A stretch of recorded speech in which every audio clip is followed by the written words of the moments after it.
y cómo de alguna manera todos esos argumentos estaban calando, sobre todo en la población más joven, de alguna manera estaba polinizando, ¿no?, en la sociedad, y esto es lo que nos interesaba ahora en el informe, ¿no?, como ir más a qué está pasando en lo offline, ¿no?, fuera de Internet, y cómo están calando estos discursos en los y las adolescentes. Y bueno, así muy rápido, ¿de qué hablamos cuando hablamos de masculinidades? Hablamos de una construcción sociocultural que se contrapone, o sea, que es una serie de creencias y comportamientos que la sociedad atribuye a los varones en contraposición a la feminidad, pero sí que nos parece importante reseñar que obviamente los hombres no son un grupo homogéneo.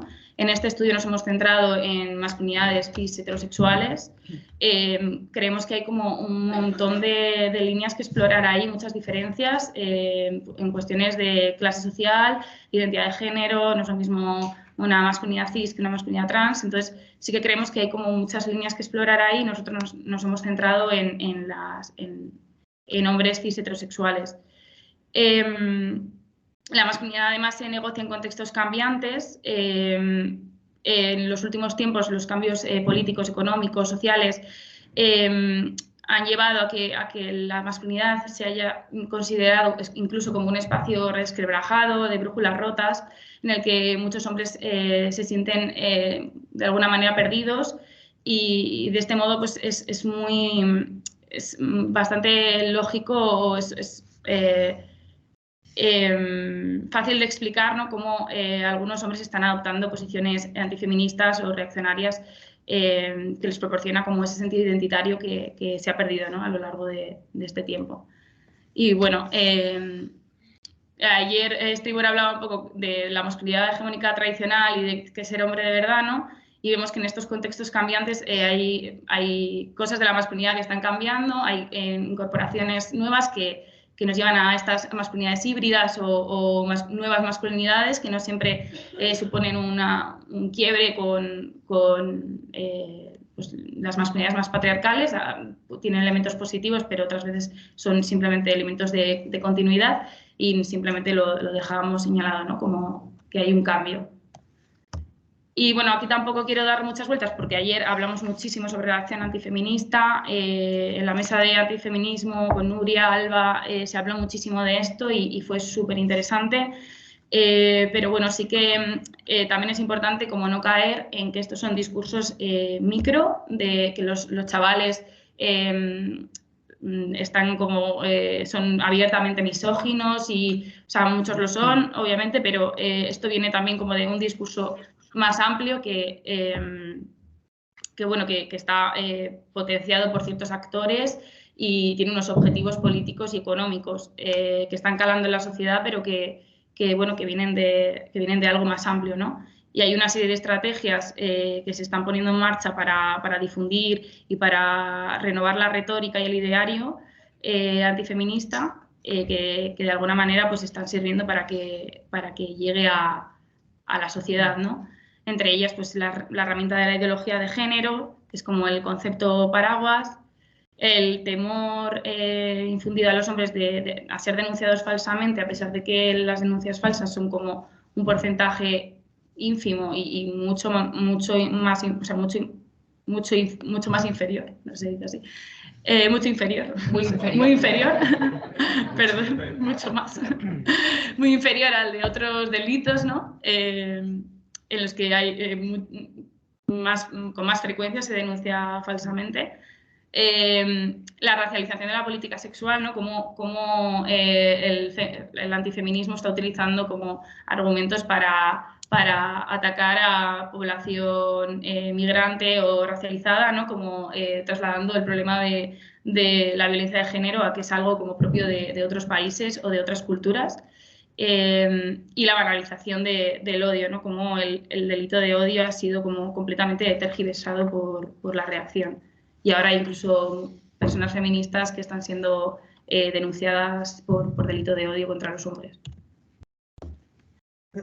Y bueno, estos serían los 3 objetivos principales del proyecto, que eran pues captar los discursos, estos que, digamos, donde justo se quedó el proyecto de Jóvenes en la Manosfera, que no sabíamos cuánto de todo esto estaba calando en la población joven y eso. Entonces era como el discurso principal, que era el grueso del informe, el de captar los principales discursos, argumentos sobre masculinidades hegemónicas, por una parte, pues dando un aspecto más cualitativo a lo que ayer presentaba Stribor, de ese espacio saliendo de la caja, entre medias, entrando, saliendo, que es bastante amplio y bueno, ahí se puede explorar bastante.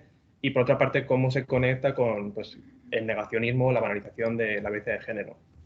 Y luego, como objetivos un poco más paralelos, con un poco menos de importancia, pero que también están presentes a lo largo de todo el proyecto, pues era el de crear contranarrativas y materiales de sensibilización colectivamente para pues, trabajar estos temas luego en intervenciones y también poder incidir profesionalmente pues, con profesores. Pues habíamos planteado hacer una especie de sesiones formativas con ellos, que bueno, esto es parte de ello, y poder hacer transferencia. También hicimos una serie de carteles que se llevaron a los centros para poder, digamos, dejar un poco de transferencia de todo lo que salían en los grupos, pues no solamente dejarlo ahí, ¿no? Sino cerrarlo y no dejarlo políticamente incorrecto.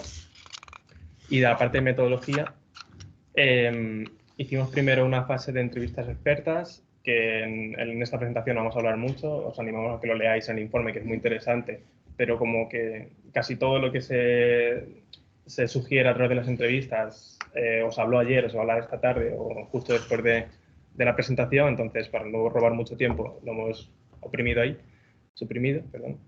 Y luego hicimos una fase de grupos con adolescentes, entrevistas grupales en institutos, taller de co-creación en la que creamos toda esta serie de materiales co-creados, de sensibilización para poder trabajarlo con ellos, y luego aparte transferencia. Bueno, pasamos a las entrevistas grupales. Un poco así más metodológicamente, pues hicimos 12 entrevistas grupales no mixtas, separábamos chicos y chicas, los moderadores también nos separábamos chicos y chicas, también éramos jóvenes los moderadores para intentar pues, que hubiese ahí rapport y que no hubiese demasiado sesgo y pudiésemos, dentro de lo que cabe, que al final nos separaban casi 9-10 años, pero en la medida posible pues entendernos bastante y habitar los mismos espacios y terminar de entender un poco qué pasaba dentro de los grupos. Y por explicar un poco más de lo que aparece en la diapositiva, eran 4 clases, se juntaron 2 y hacíamos 3 sesiones con cada grupo, ¿no? O sea, habían 4 como grupos y hacíamos 3 sesiones. 2 grupos eran de chicas, 2 de chicos. Y eso también lo digo porque las moderaciones no eran exactamente las mismas en todos los grupos, no solamente temáticamente, sino el papel que teníamos moderando en los primeros grupos era más de, venga, que fluya todo el discurso y que salga todo lo políticamente incorrecto, pero conforme íbamos avanzando hacia los grupos finales, donde ya nos íbamos y tal, pues nos salió un poco mal el abrir esa veda de lo políticamente incorrecto e irnos allí, porque eran espacios forzados, no era gente afín que nosotros convocábamos para que viniesen a un grupo, sino que íbamos nosotros a las clases, están medio cautivos, había consentimiento de los padres y en ese sentido, y todos se podían ir, pero al final pues la gente se animaba a venir y había mucha disparidad dentro de los grupos, entonces se podía crear situaciones medio violentas, donde había gente que estaba en posiciones más bien feministas y se quedaban muy inferioridad numérica en ese sentido y eran situaciones muy violentas para ellos.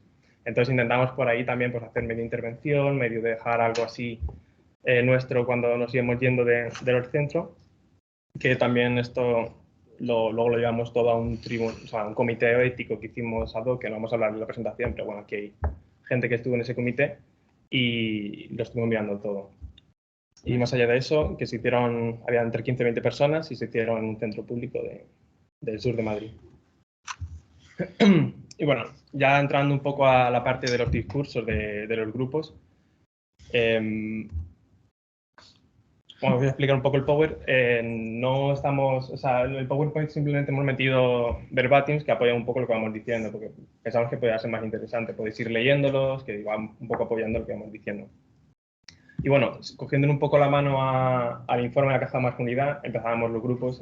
Nos gustaba empezarlo con, bueno, pues alguna vez os han dicho que hay una determinada forma de ser un hombre de verdad, y entonces ahí empezamos a hablar de qué es un hombre de verdad, que es un poco la nube de palabras que podéis ver, de pues elegante, poderoso, solitario, sí. En general, lo que se veía es pues todo lo que encaja con lo que ayer hablábamos de modelo de masculinidad hegemónica, de Connell.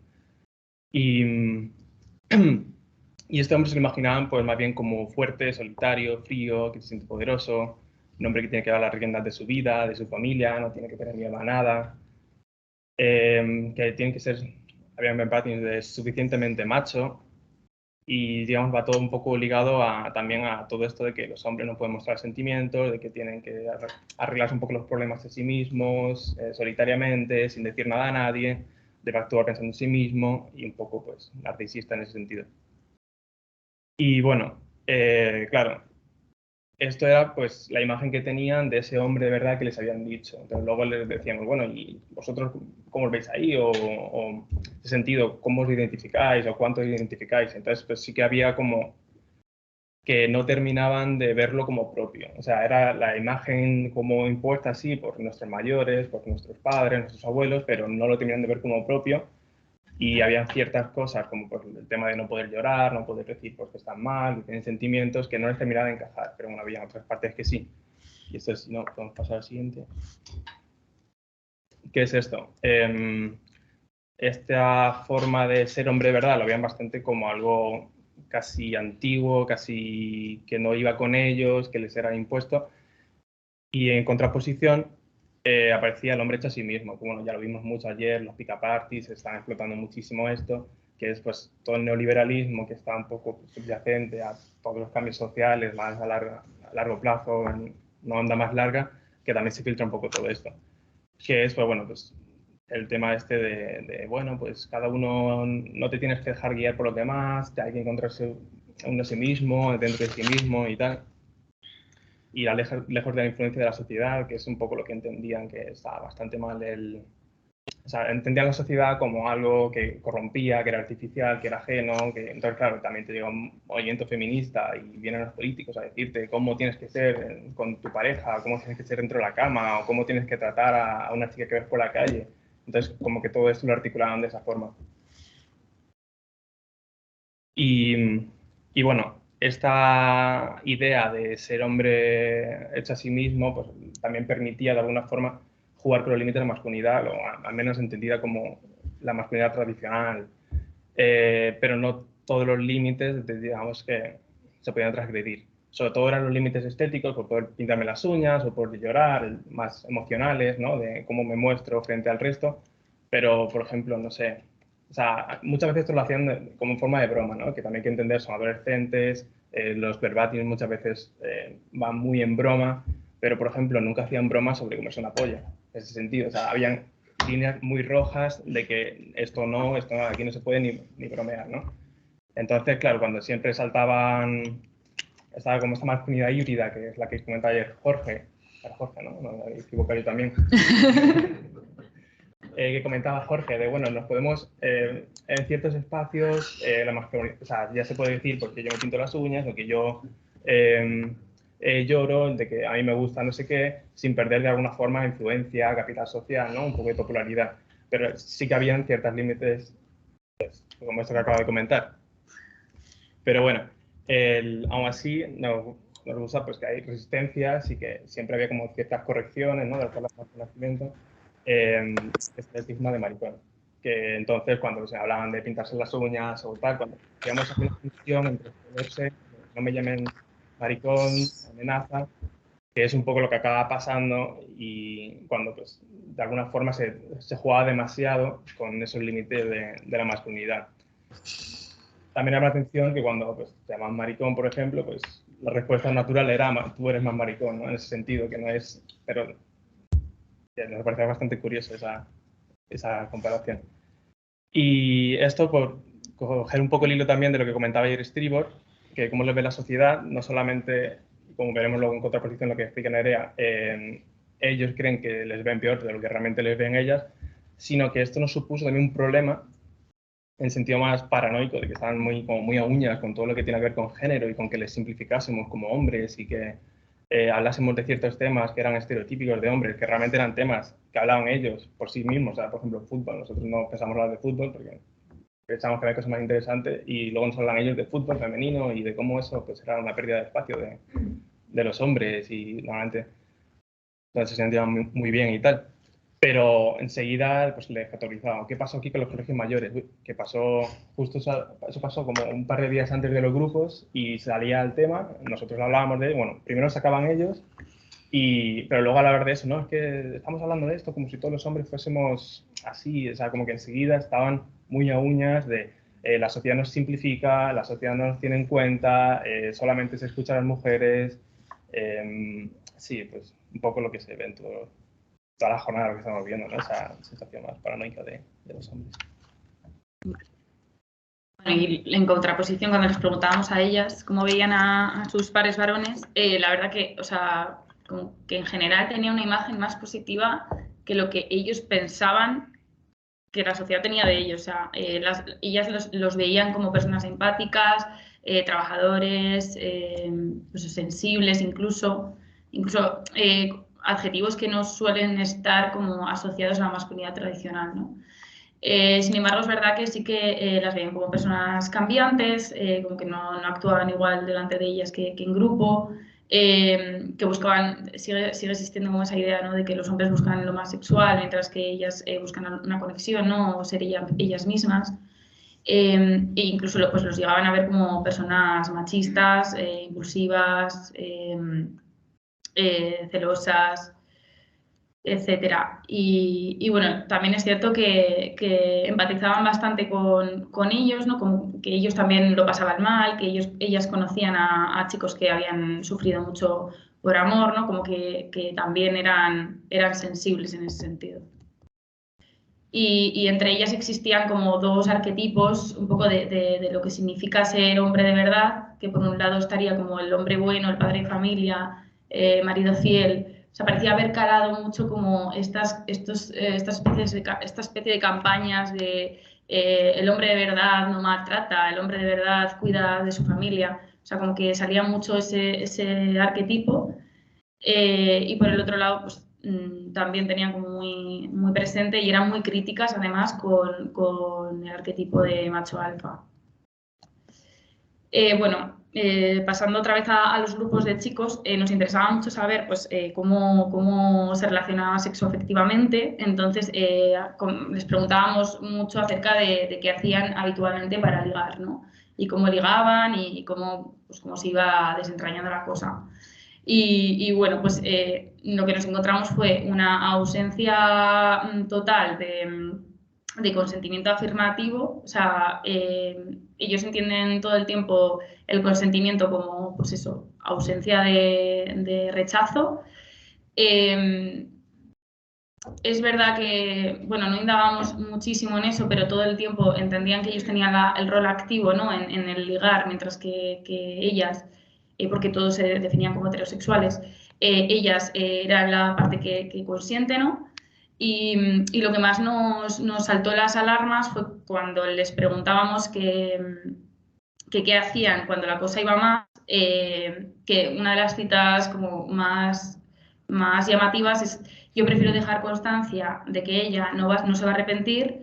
Le escribo en Insta: oye, ¿traes condones? Y si me dice que sí, ya por lo menos dejo constancia de que ella quería. Y así por lo menos yo dejo en acta que ha sido cosa de los dos. Claro, de alguna manera tienen una idea como contractual, ¿no? O sea, no creo que esto lo lleven a la práctica, porque muchas veces lo dicen por fardar o por incluso como reafirmar su argumento de que ahora eres culpable hasta que se demuestre lo contrario. Pero sí que de alguna manera hay una ausencia o sea, no se ha materializado, no se ha cristalizado en prácticas concretas todo el tema del consentimiento, y hay ahí como muchos hilos de los que tirar y mucha intervención que hacer. A pesar de todo eso, que suena horrible, es cierto que tenían como, había una serie de grietas y de discontinuidades en todos estos guiones tradicionales heterosexuales a la hora de tener sexo, ¿no? Había ciertas grietas que nos llamaban la atención, como la idea de que los hombres no siempre quieren, ¿no? Ellos decían que a veces se sentían como un poco que la sociedad o incluso las mujeres no entendían que ellos también a veces no quieren y que eso no les hace menos hombres o ese tipo de cosas, ¿no? Incluso pues, la idea de que el hombre domina y la mujer es dominada también pues, lo ponían entre duda.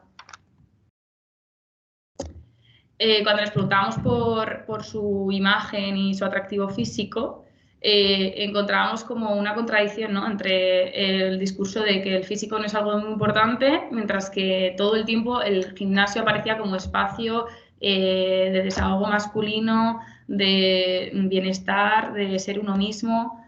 Entonces encontramos como un poco el discurso que comentaba Sergio del hombre hecho a sí mismo, ¿no? Como no dejarse guiar por los estereotipos, es aceptarse como uno es, confiar en uno mismo, y luego por otro lado como la cultura del gimnasio, ¿no?, el cuidarse, el desahogarse y tal, estaban como muy, muy relacionados. Y eso es lo que llevamos. Sí, hay que meterle. ¿En serio? Vale, sí. vamos rápido.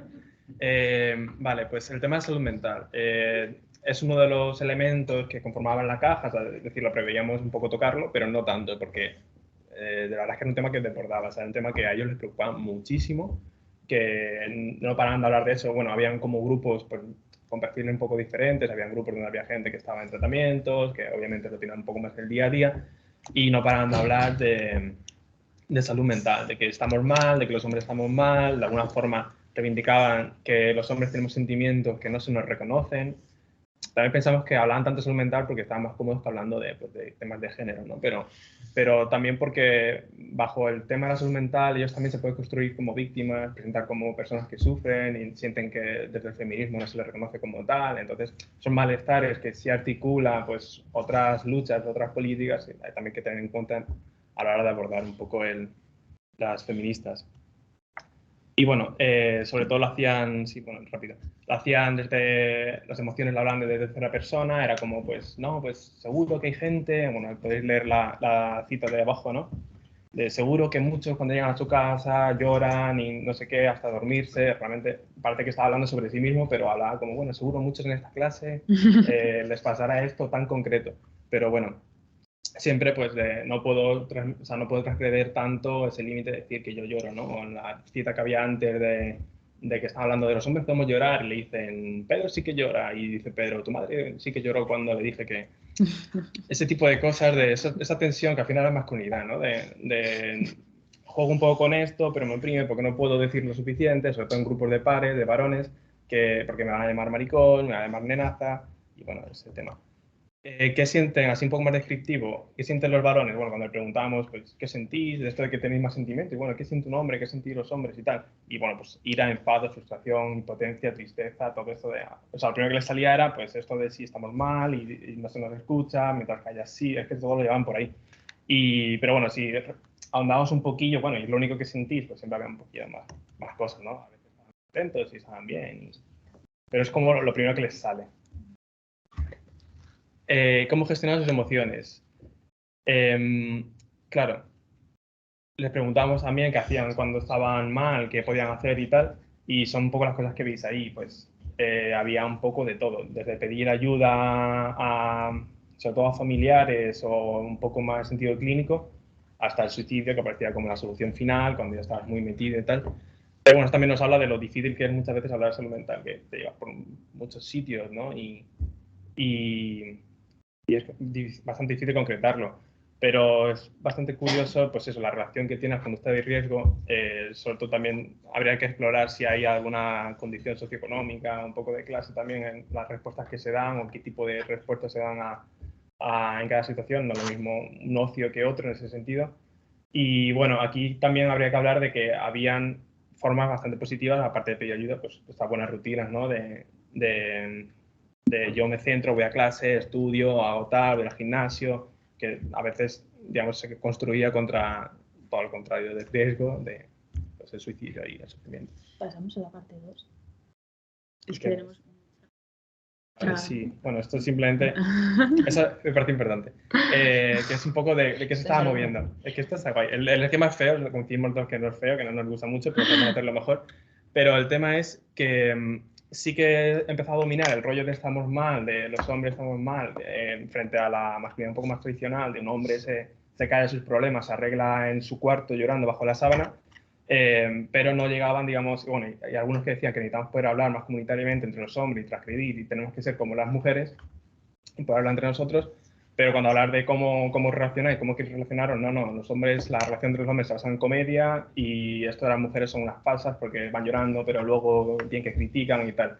Es decir, hay como un desajuste ahí de hacia dónde está yendo todo, que es el reconocernos que estamos mal y deberíamos poder hablar, pero la masculinidad tiene unas tensiones ahí, ¿no? Que no les deja hablar entre ellos, que quizá voy antes con hablar con mi familia porque me ha llegado un psiquiatra, antes que hablar con mis compañeros de cuáles son mis problemas. Sí, pasamos bueno, está importante, sí.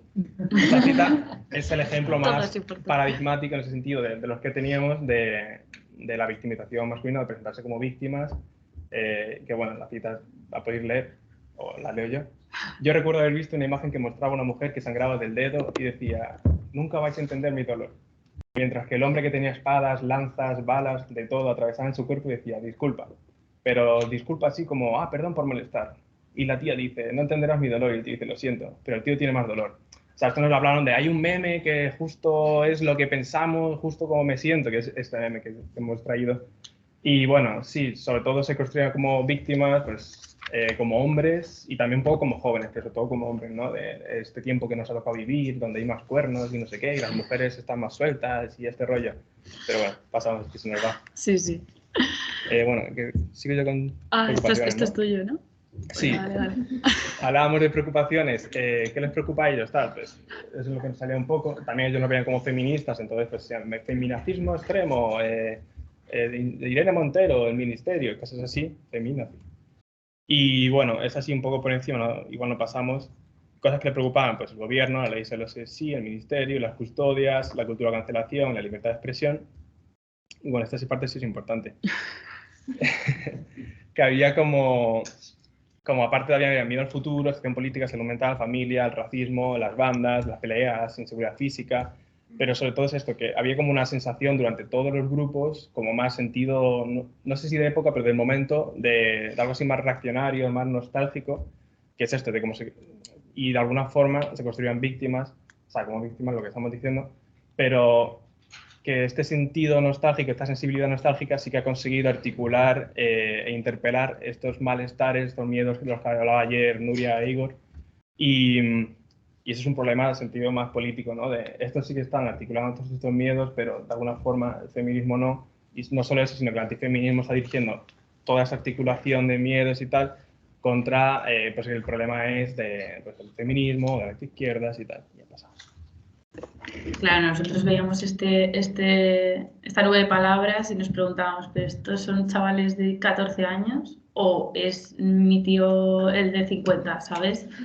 O sea, flipábamos. Es verdad que el feminismo y el género está sobre representado porque veníamos a hablar de eso, pero claro, pues sí que nos daba como esa sensación de, joder, la adolescencia es como el momento de, ¿no? de pensar en mundos diferentes, en cambios sociales y están completamente anclados en eso, ¿no? En el pesimismo.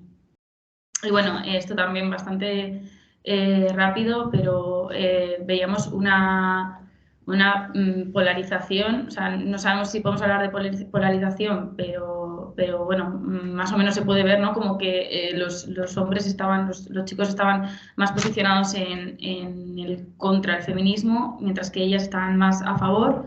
Es verdad que no llegaban ni a definirse como antifeministas, ni muchas de ellas como feministas. Tiene que ver con la edad, ¿no? Con que todavía no tenían, decían que no tenían suficiente información o que no lo sabían, pero bueno, un poco a favor y en contra se equilibraba de ese modo. También es verdad que a veces podían llegar a defender cosas completamente opuestas. O sea, igual te estaban diciendo que no eran feministas y te acababan diciendo que sí, que la violencia de género es un problema, que hay que tomar medidas. O sea, hay que tener en cuenta que la contradicción y la ambigüedad, eso lo decía Stribor también sobre las posiciones estas intermedias, más postmachistas, son muy cambiantes, entonces tampoco podemos hacer una prescripción a futuro.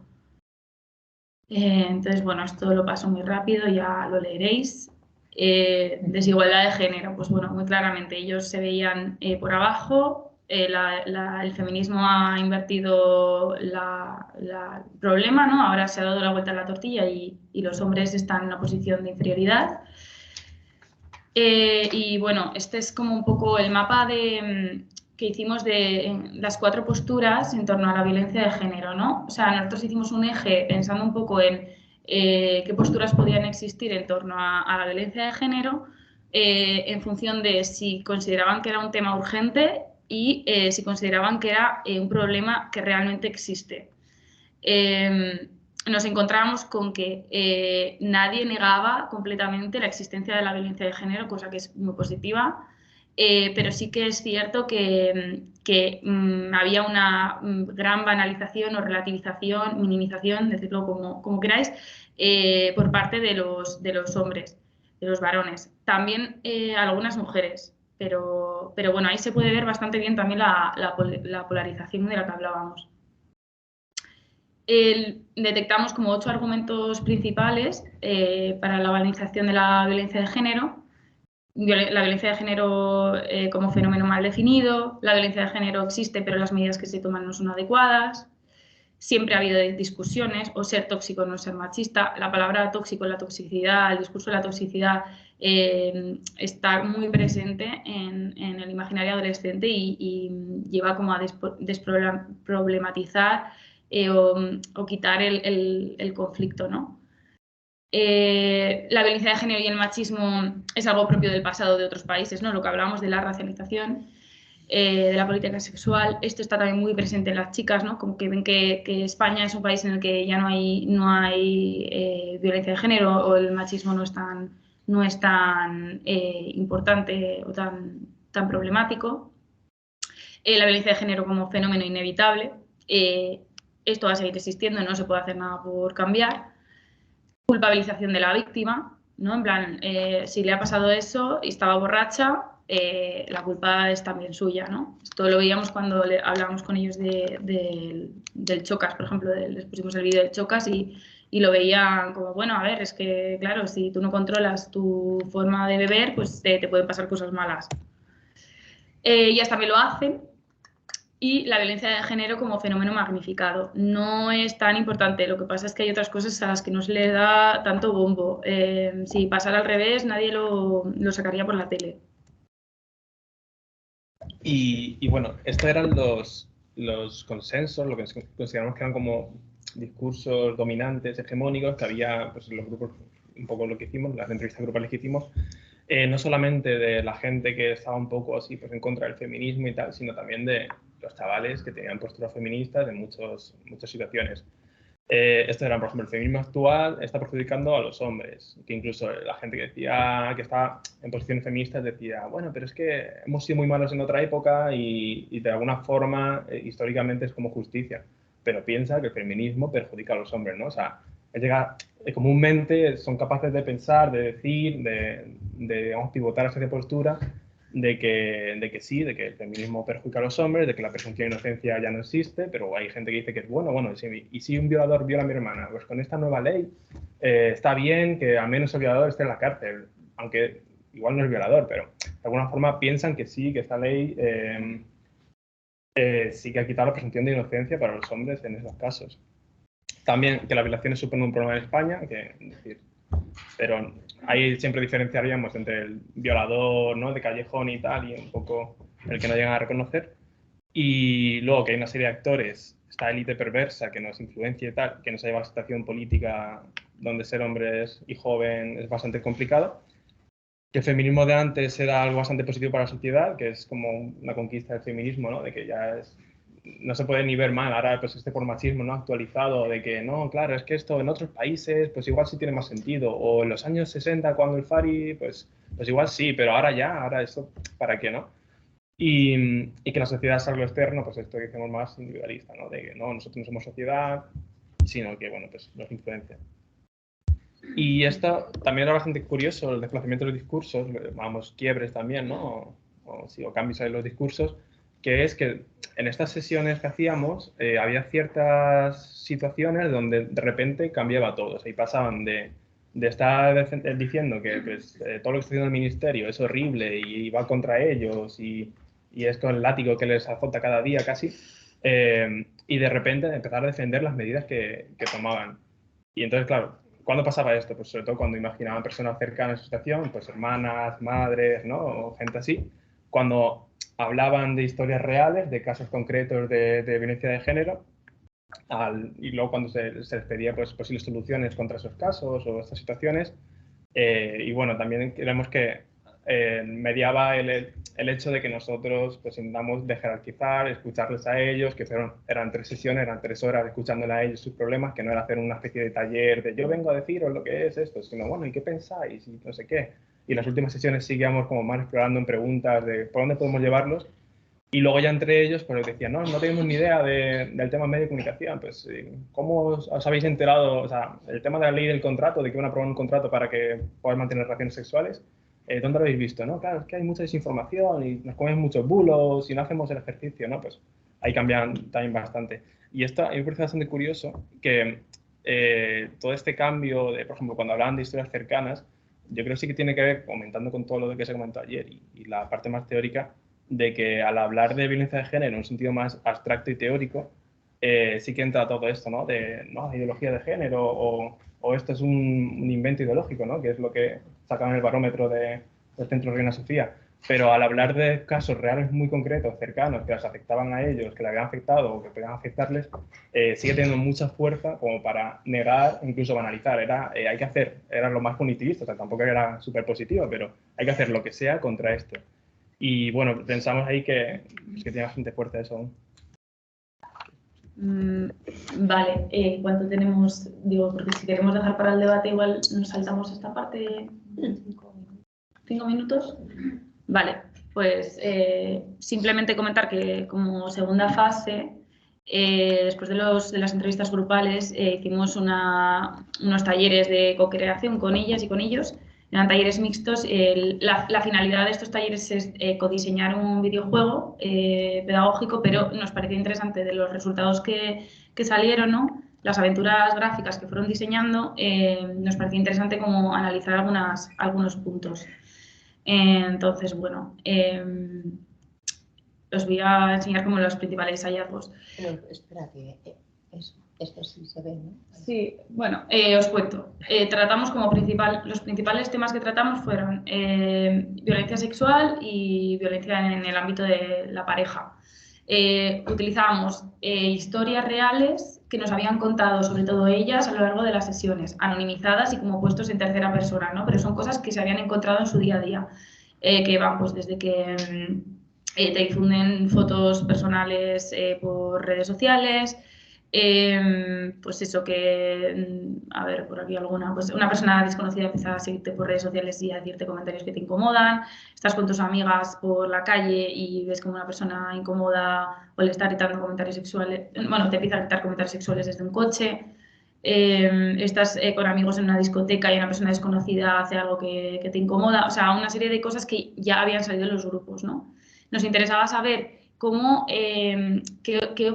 qué posibilidades, ¿no? Qué posibles soluciones o acciones tomarían ante estos contextos y que nos fueran como llevando a diferentes escenarios hasta llegar a un escenario final, como que hicieran su propio elige tu propia aventura. Estos son los que están más centrados en relaciones de pareja.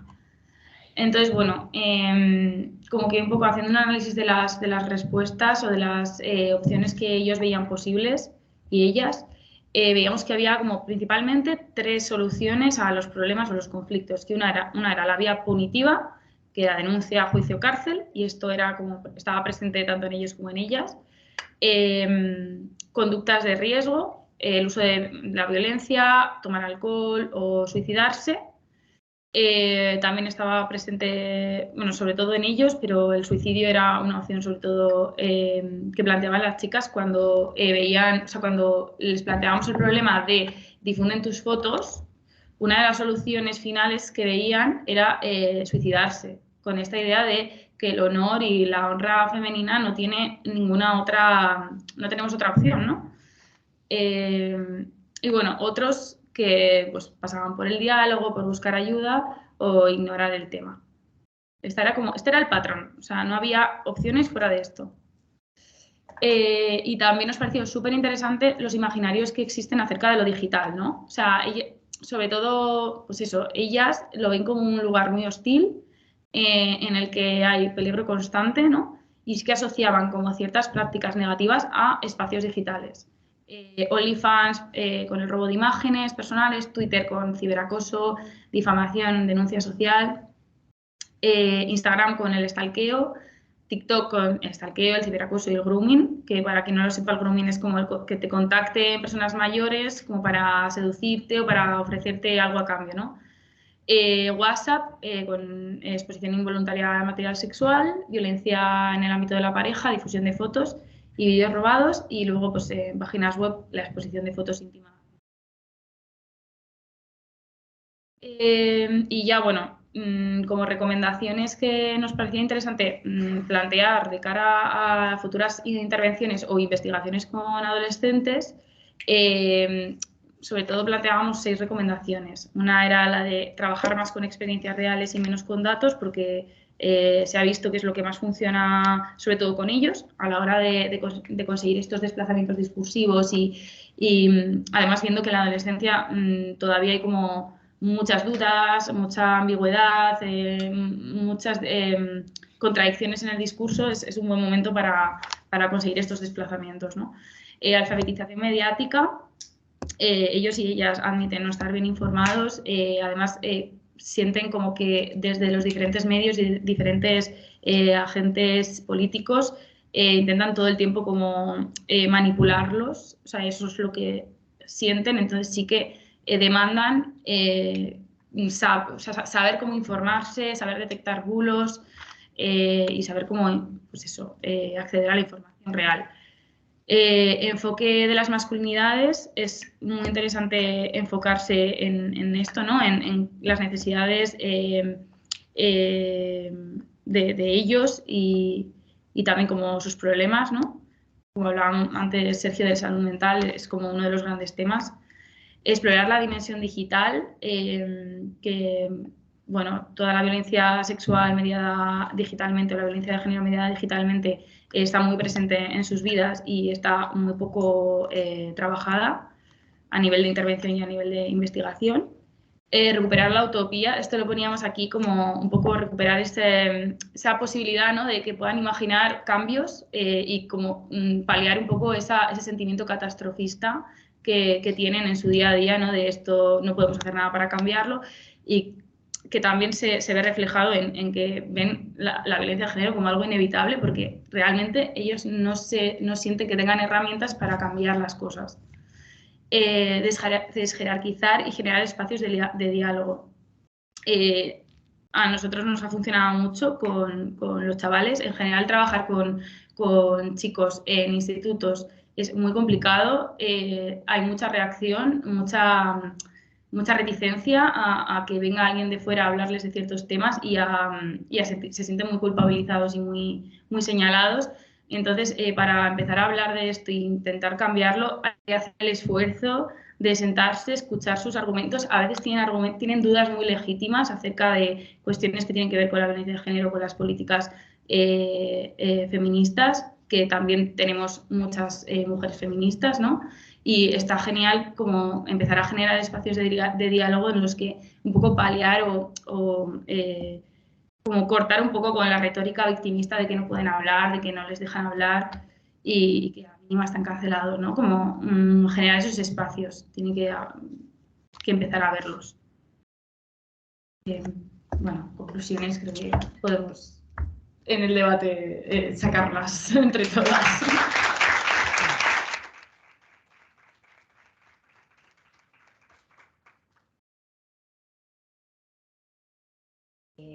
La verdad es que es riquísimo el informe.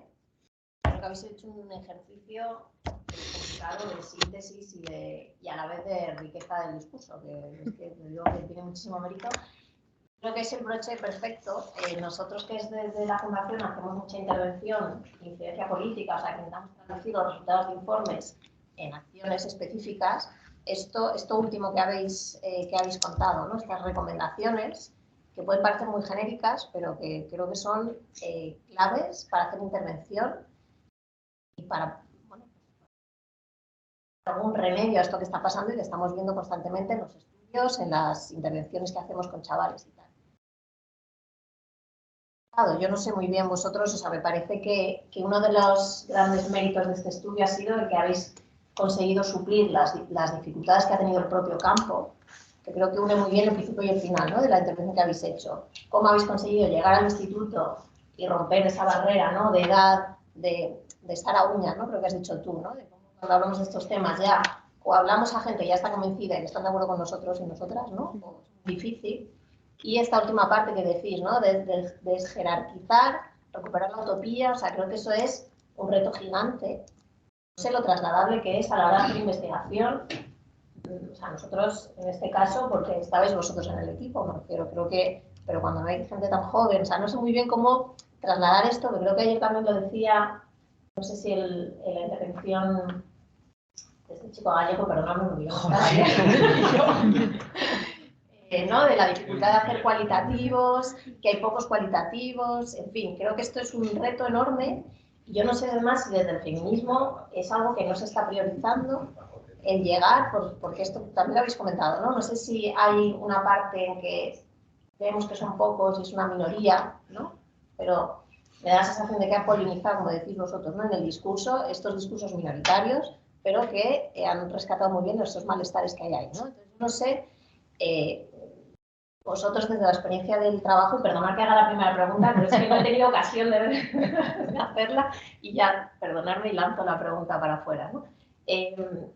¿Cómo hacer? O sea, ¿cómo continuaríais vosotros con este trabajo? O sea, ¿cómo llegamos a los chavales, a las chavalas? ¿Qué debería hacer el discurso feminista para hacer pedagogía, ¿no? Y no encontrarte siempre con este muro de estos discursos antifeministas que calan y convencen a chicos y chicas, ¿no? Sobre todo, quiero pensar que a los más jóvenes, no sé si es donde todavía se puede hacer alguna intervención, ¿no?, más clara, ¿no?, por cualquier razón. Entonces, no sé vosotros...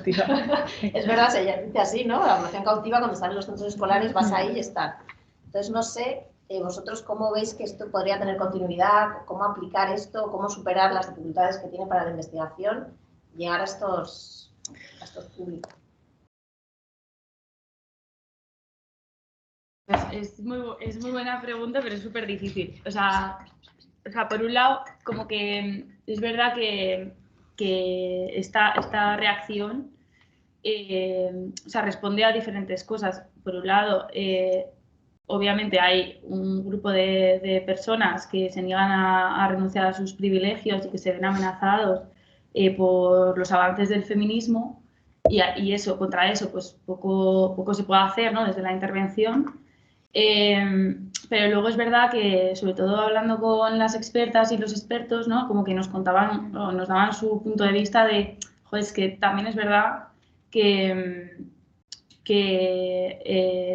o sea, las estrategias del feminismo han sido súper útiles para unas cosas, pero para otras igual no tanto, y eso no pasa, o sea, no pasa nada, no es que sea la culpa del feminismo, ¿no?, pero sí que igual hay que hacer como un ejercicio de autocrítica, de ver qué está fallando, ¿no?, para llegar a ciertos sectores de la población que podrían estar de este lado, ¿no? Y creo que ayer Nuria Lavao decía algo que me pareció muy interesante, que es que cuando se ha negado muchas veces el debate, ¿no?, o se ha caído un poco de la lógica del amigo-enemigo en ciertos temas, hemos acabado por que si alguien tenía algún tipo de duda sobre la ley de sí es sí, por ejemplo, directamente al que dudaba se le colocaba en el lado del enemigo y de alguna manera todos los actores antifeministas han dotado de un discurso a ese malestar.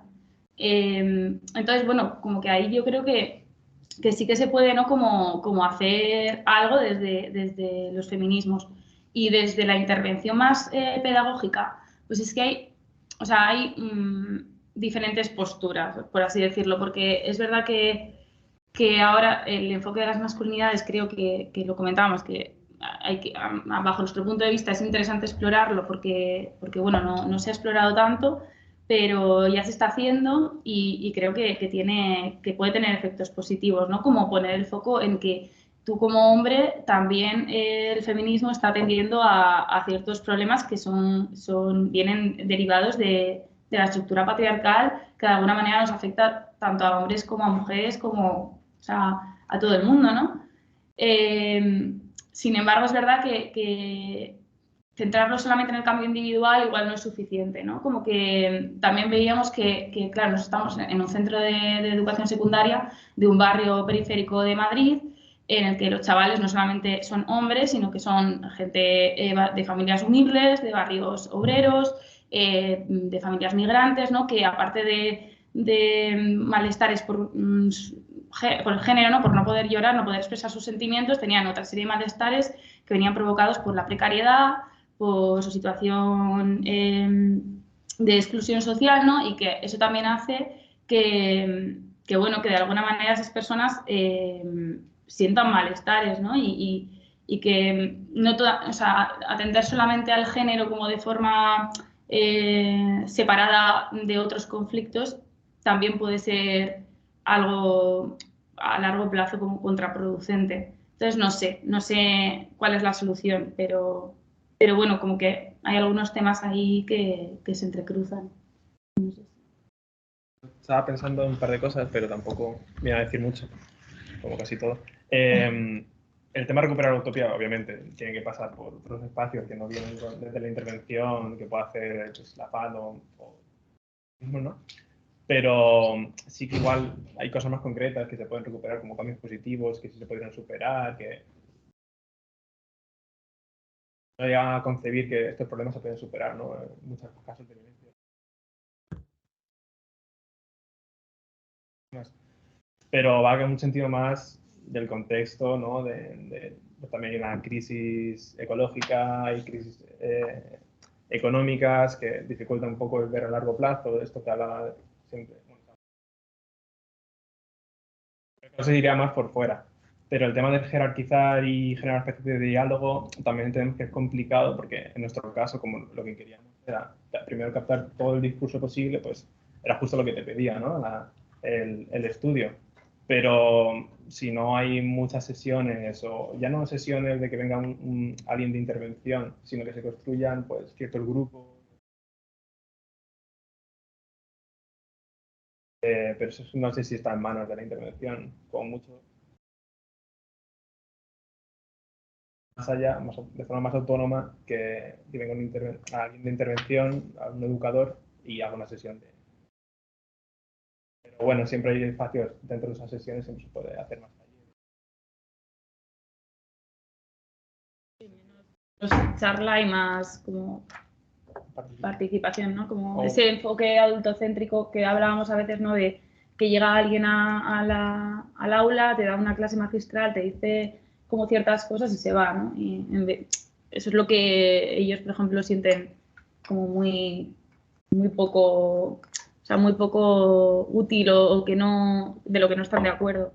O sea, que venga alguien y les diga, pues esto es así, así, así. Y entonces, lo que cae un poco en la lógica esta de que no pueden hablar, que no tienen libertad de expresión. No sé. Voy a, si nos importa que añada algunas cosas como reflexiones y de diseño. Creo que hay un diseño y una propuesta que tienen mucho que ver con la escucha, ¿no? Entonces, no solamente, o sea, y luego que la habéis mencionado de pasada, iban parejas de moderadores, ¿no? Lo ha mencionado Sergio. O sea, Sergio iba con Jacinto, que está aquí, Nerea iba con Aida, o sea, que eran parejas de moderadores, varones y mujeres jóvenes, y pues que nos parece muy importante también el tema de trabajar en pareja, no solamente por el apoyo técnico, sino porque es que luego en el comentar, en las diferentes sensibilidades, las diferentes subjetividades investigadoras también se capta mucha información.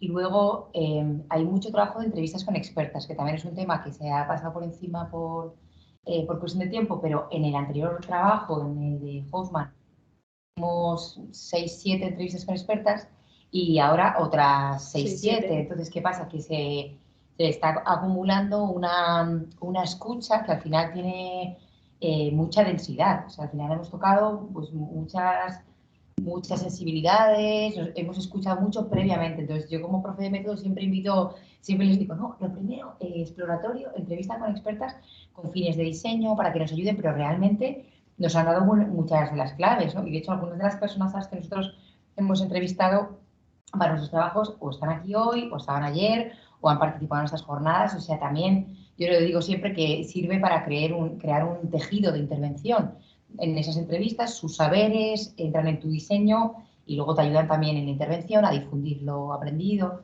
O sea, creo que esa es otra clave. Y luego, otra cosa, cuando estábamos pensando en el diseño de esta investigación, nos centramos mucho en todo lo que, la intervención que se hace en Reino Unido en temas de educación sexual en las escuelas. O sea, realmente los referentes no eran para nada las charlas de feminismo, las chochocharlas, ¿no? Yo me río mucho cuando Sergio lo dice. O sea, intentamos ver fuera, o sea, esto que les genera tanta reacción y tanto rechazo, intentamos buscar otros debates y otras reflexiones y nos dimos cuenta de que hay muchísima literatura en anglosajona sobre cómo las charlas sobre educación sexual y afectiva en los institutos llevan muchísimos años fracasando con hombres, ¿no? Ellos lo llaman el problema de los hombres. Entonces ahí nos dimos cuenta de que había como una reflexión interesante que se podía traer a... Bueno, claro, es que es un tema vecino, ¿no? Que se toca, que es el tema, pues, eso, de la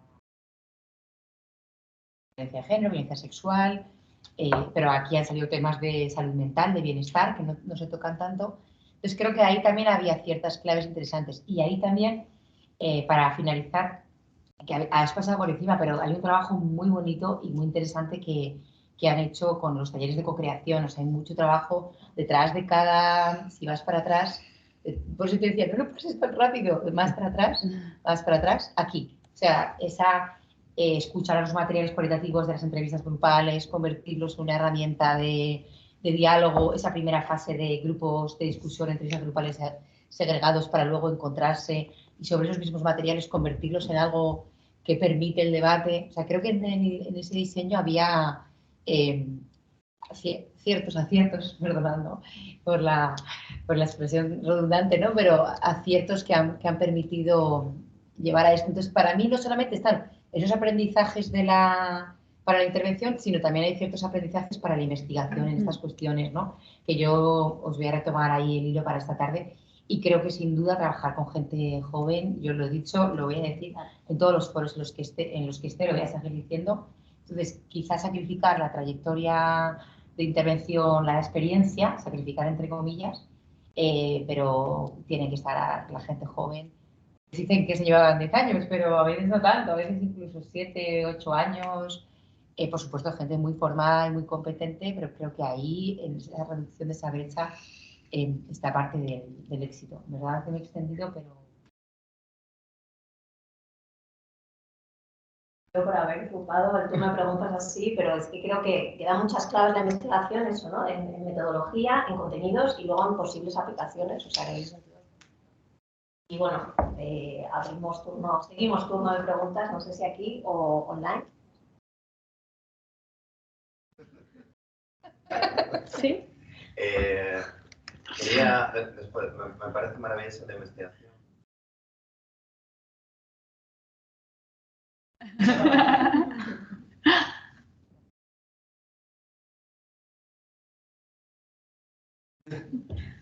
Hola.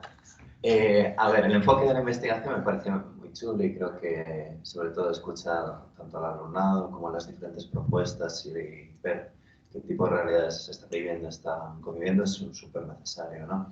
Pero a mí algo lo que me ha llamado la atención es un tema que creo que está un poquito como oculto dentro de todo este tipo de narrativas y verbatis que presentasteis, ¿no? Y a mí la sensación que me da es que como que en la construcción social de la masculinidad como que está muy vinculada todo el tema de la sexualidad y que cobra mucha importancia, sobre todo en los verbatis que nos propusisteis aquí, ¿no? El problema que veo es que a la hora de realmente hombres, mientras hablan de violaciones, de agresiones sexuales, como que se desvirtualiza y se despersonifica a que viola, ¿no? No sé si compartisteis o tuvisteis a la hora de redactar y a la hora de, sobre todo, hacer esta interpretación de datos de la realidad, este posicionamiento en cuenta. Nada, muchas gracias.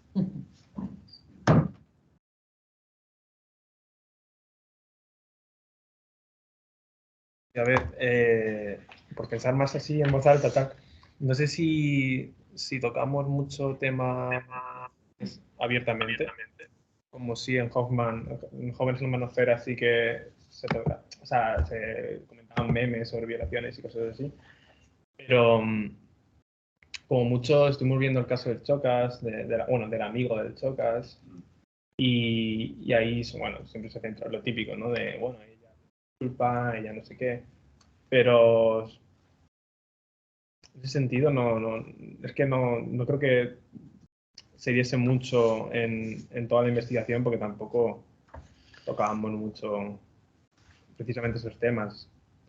Aparecía, por ejemplo, el tema, o sea, al final sí que hablamos, pero como ya muy rápido y justo nos sonó la sirena esta de los institutos, en fin, sobre pederastia y violencia, bueno, sí, sobre violaciones, más sobre violadores, ¿no? De, bueno, en Latinoamérica nosotros le pegamos palizas y ese tipo de cosas, ¿no? Y claro, aquí salían incluso diciendo, no, es que si los hombres pudiésemos hablar entre nosotros, que había gente que siempre iba a lo mismo, si pudiésemos hablar entre nosotros, pues quizá no haríamos ese tipo de cosas. Porque hablamos, ahí estamos intentando que pensase estructuralmente hay diferencias entre el comportamiento de hombres y mujeres, porque a veces te lo negaban, no, esto va de las personas, hay más personas y ya, bueno, ¿no creéis que hay más hombres en algunos casos? Y entonces decían, bueno, claro, si pudiésemos hablar entre nosotros, pues igual no haríamos estas cosas. Me parecía muy curioso, era como, joder, ha vuelto a esto, pero ¿de qué forma? Que no las personalizaba, pero de alguna forma empatizaba muchísimo con...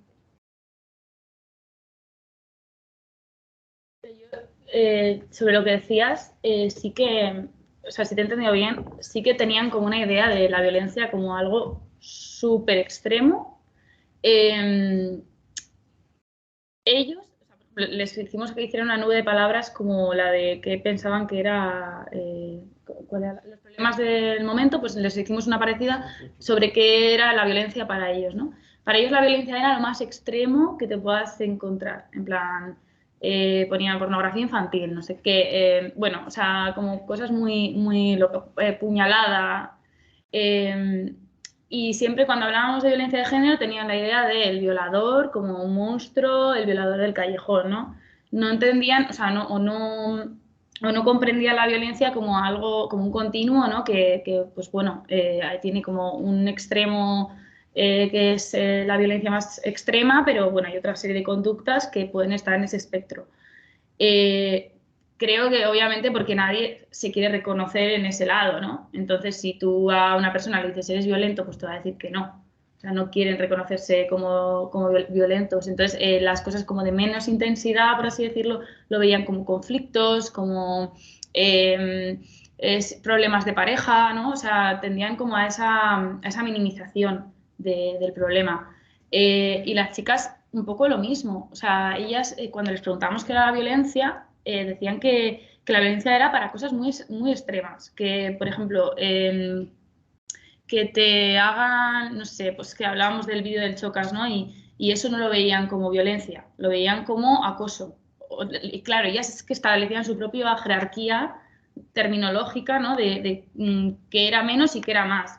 E incluso llegaban a decir eso, ¿no? Como, joder, es que si llamas violencia a todo, las cosas graves pierden importancia. O incluso cuando comentaban todas estas escenas de cosas que les habían pasado, solo llamaban violencia a aquellas que habían sido perpetradas por personas desconocidas en la calle.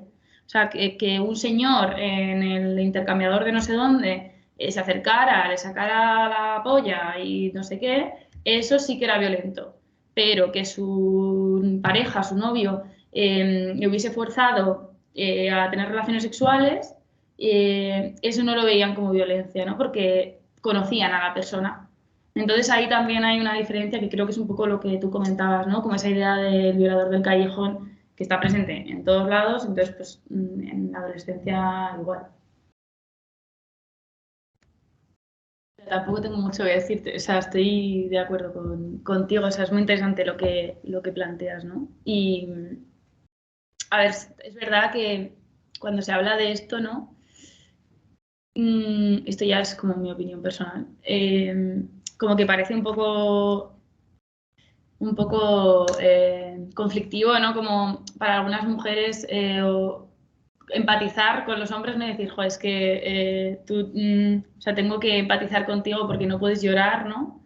O no puedes como mostrar tus sentimientos y realmente o sea, las personas que sufren la violencia estructural de una forma más bestia no son ellos, ¿no? Entonces yo entiendo como esa dificultad de empatizar y de como de poner las masculinidades también un poco bajo el foco, pero o sea, definitivamente es lo que dices, estoy de acuerdo contigo.